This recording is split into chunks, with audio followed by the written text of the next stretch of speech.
Hey, Kelly, how are you today? Hey, Penny.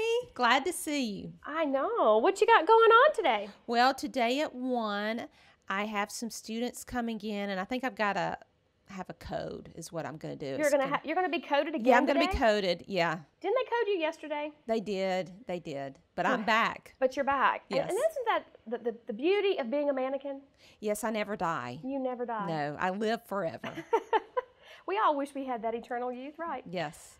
So, if you don't mind, I want to get your help today. I have some students coming to campus, and I just kind of wanted to show you a little bit about you as a mannequin and also the environment that we're in. So, would you help me a little bit as we kind of show them your body, if you don't mind, some of your functions? Yes, I would love to help you, Penny. Okay. So today I noticed that you must be an elderly lady for this afternoon. You have a beautiful gray wig. I am.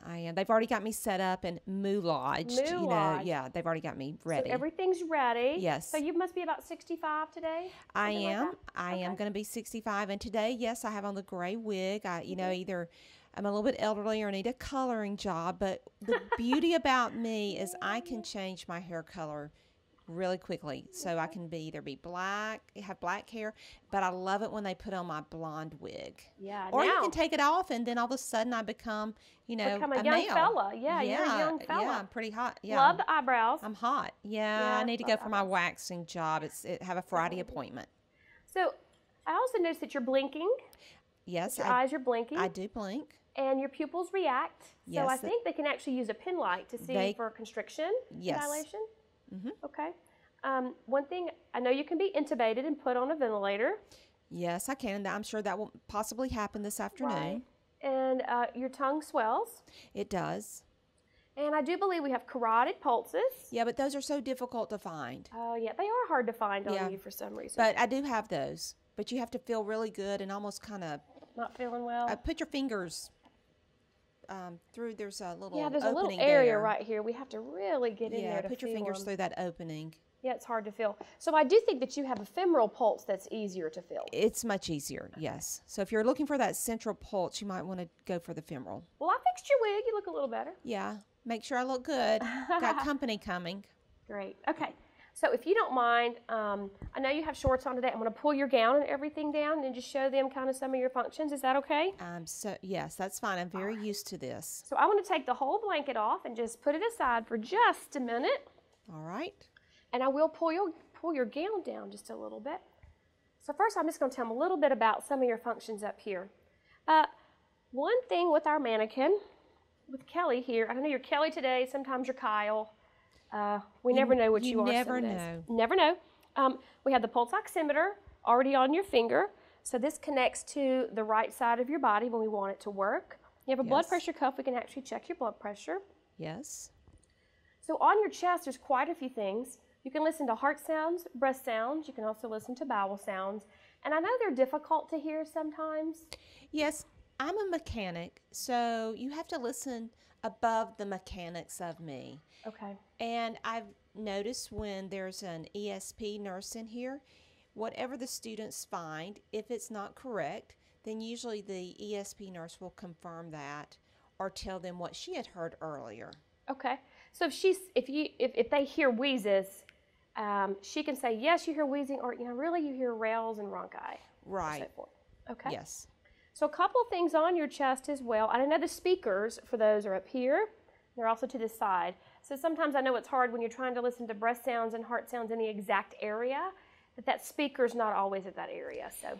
Yeah, and the same thing as far as with my breath sounds, if you go on down to my bowel sounds, those are sometimes difficult to hear because sometimes the speakers are right there by the bowel sounds, so you may mix bowel sounds with breath sounds, but you've just got to know how they sound differently. Okay. I'm sitting here. I had my hand on your arm. It looks like you have a great brachial pulse and also radial pulse in both arms. I do. So a couple things on your chest I'll go over. There are some lead areas that we can put an EKG monitor on. We have, I think, 5 leads. We could actually use a 5-lead EKG monitor on you. We also have these 2 metal plates. We can actually defibrillate you with the pads. So we can actually shock you, and I'm sure today you will get shocked. I will get shocked today. Yes, so it's important that when they put the pads on that they cover those gold plates. Cover these well. Okay, yes. good. Sometimes we use live defibrillation and sometimes we don't, depending upon the level of the student, which I know is good for your safety, Yes. that we're trying to take care of you as well. Oh, yes. So there are two little holes here that if you did happen to get a pneumothorax, that we could do a real needle decompression with an IV catheter or a needle or so forth there. We also, there's two slits here that we can actually put in a chest tube, which we could actually have blood inside of you that would come out if it was a hemothorax, or for a pneumothorax, you could have a gush of air that would actually work. Yes. I think that's it for up here. Looks like you do have an IV over there. Let's keep on going down. Let me move your gown.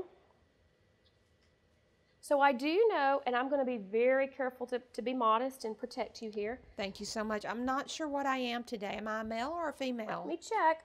You're male. I'm a male today. Okay, well. They're going to have to change that because Yes. you kind of look like a woman right now. Yeah. So right here, there is an area that you can feel the femoral pulse. Mm-hmm. So here we can feel your femoral pulse, which is much easier to feel than your carotid. Mm-hmm. So I'm not going to pull your shorts down, but we can change out whether you're a male or female.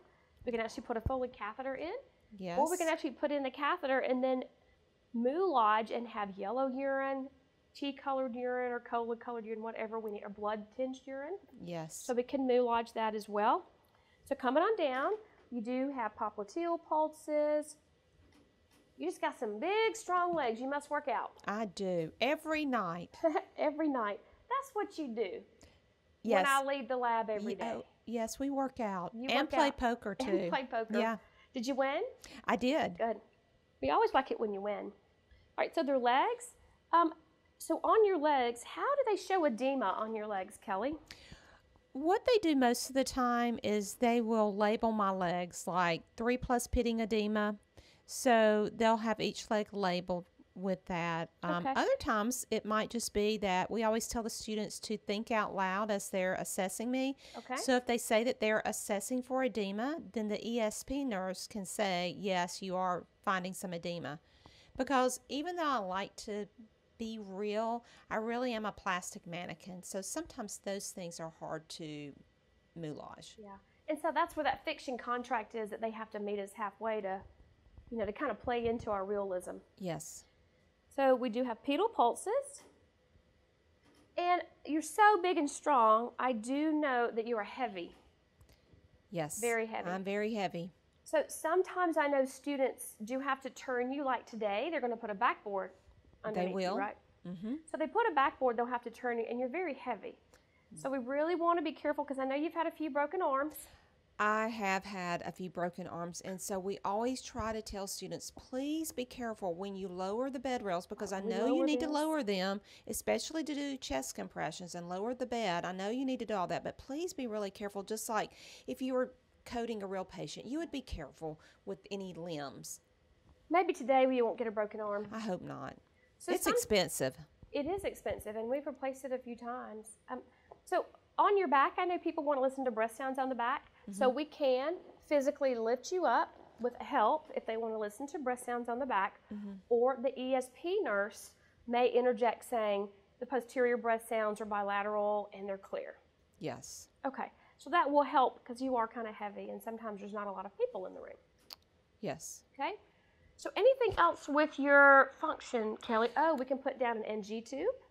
Yes. We can actually have gastric contents out if we want. Mm-hmm. A breathing tube. We can shock you. Did you unzip me and lift up to show Oh, thank inside? you for reminding me. Because you can show them that little bag. I'm glad you remembered. So here it shows a little bit of the mechanics of the mannequin.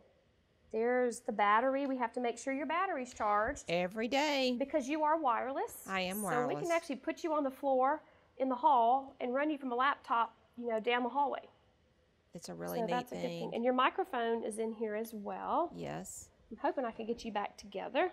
And sometimes if they intubate me incorrectly and maybe the air goes into my tummy. Right. And so that bag will blow up and you'll know that you haven't intubated me correctly. So it can get air in the belly. Yeah. One thing, too, about your belly, the same thing as you said before, If they palpate the belly for any reason, then the patient will respond to tenderness, or you would say, ow, that hurts in that area, etc. Right. And the ESP nurse would help, correct? Yes, they would. The other thing we might want to tell them about it, because of me being plastic, we can't really tell if I'm sweaty or not, or yes, diaphoresing. you're exactly right. So diaphoresis, I think they spray you with water. Yes. So before this, it's kind of hard to do during the simulation. So you kind of have to play that in or get the ESP nurse to say, oh, wow, you sure are sweaty. Man, your skin, man, he feels hot or she feels hot today. So that's kind of how we handle those, correct? Yes, because you really can't tell that, and you can't tell my skin temperature, so you have to rely on the ESP nurse to give you that information. And as well as for like capillary refill too. Oh, that's right. Capillary refill is also... So there's some things I can't do, but I can do so much, but there's some things I can't do. Okay, so I think if we've done everything with you, I want to show them your monitor. All right. Okay? So on our monitor, when students come into the simulation, you can either have a monitor with nothing up here, because it might be in a clinic and they're not going to be connected to a monitor. Or if the student says, I'd like to get a blood pressure, I'd like to put them on a cardiac monitor. Of course, they'd only have an arterial line or pulmonary artery pressure line if they had those invasive lines in. So we really don't use those too much in our simulations. It does have a pleth with our pulse oximeter reading. So we can actually start out with these up on the monitor, or as the student does things, we can put them up. So it depends upon how you create your simulation and what you want your students to get out of that. So that's really important to determine. Here it shows their blood pressure. So if the student asks for a recheck of a blood pressure, we can click on manual blood pressure. And this is controlled by a laptop, which you'll see in just a few minutes. So here, of course, you have all the numbers. We can actually lower the screen down, pull it up, when we want to show different things on the monitor. It's got temperature as well. The one thing it doesn't show up there is respiratory rate. But I can actually sit here and listen and time, because you do have good chest rise and fall, Kelly. Yes, I do.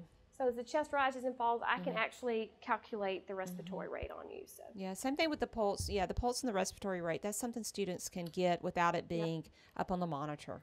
I do know the pulses sometimes it is hard if they're thready or bounding. Yes. So sometimes that ESP nurse might have to say, hey, it's really thready pulse, because these are very bounding. You have great pulses. Yes, I do.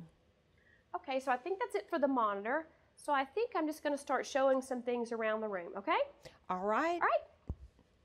So also available in the simulation room is a computer. Students can look on a website and look for information they might need to take care of the patient. We can also load EKGs or labs or other things that they would have to mimic, like an EHR or an EMR in the hospital. So next, we're going to go over to, we do have a head wall. So we also have abilities for us to have simulated oxygen and air and suction capabilities. With this head wall unit that's plugged in, it actually works. It's a little loud, but it does work, and you can actually manipulate the flow of each of these, and it will actually work. For students, that's really important that these actually work. Suction will work as well. So we can have the ambu bag our patient, and it will actually have flow of air. There is no real oxygen available through this system. So next, we have a pole. Currently, this IV is just running free flow to the patient, but we have IV pumps that often we will moulage with the label that would say 100 mLs per hour or 200 mLs per hour. We can have a tube feeding pump as well. We can have other bags and drips infusing, such as vasopressors or other things that would be important for that scenario, for that particular simulation. Of course, we have our mannequin. We also have our monitor, and underneath the monitor is our server for our live streaming system. It's something we won't be messing with. We'll be using the system, but nothing that we have to physically work with on that cart. And over just a little bit further is our crash cart. And it's set up to be pretty similar to the hospital's crash carts. Of course, we don't have real drugs in our cart, so we have the equipment necessary to provide resuscitative measures for any of our simulated patients here in the lab. So also available in the simulation room, we have our gel in, gel out hand sanitizer. We do not have sinks. We do have sanitizer. We also have gloves available for everyone to use of all different sizes. We also have trash cans in the room, as you might need those when you're priming tubing or other things. This is our control room. We have 2 sim screens that are portable simulation screens that have these one-way mirrors so people can't see in, but we can see out into the room. This is not an ideal control room because you can hear from behind here, so sometimes it's not as effective as we would like, but hopefully in the future we'll have some more real simulation rooms. We do have a laptop that we can sit, the control person will sit and maneuver their bowel sounds, heart sounds, vital signs on the monitor. And this monitor actually is used for, we can actually see what's on, it's a mirror to what's on the big monitor in the room. So this is the little control area that the faculty would be behind and whoever's running the computer and also the voice of the patient. So this is the outside of the control room, our simulated area, our sim screens. Now I'm going to walk over to our supply cart. In the supply cart, we have basic patient care supplies that you would need. Generic things, sometimes we have to add things depending upon your simulation. So physical assessment supplies, wound supplies, IV supplies. Also have a drawer for moulage that we might need to add something to the patient during the simulation. Linen, general office supplies, tape, scissors, etc. An assortment of gloves for your units during the simulation. We do have a phone that we can call, cell phones, to use as calling the physician or calling a provider to provide care or to ask about labs or maybe interventions for the patient. Of course, a sharps container anytime they need to provide care to the patient, and our additional hand sanitizer.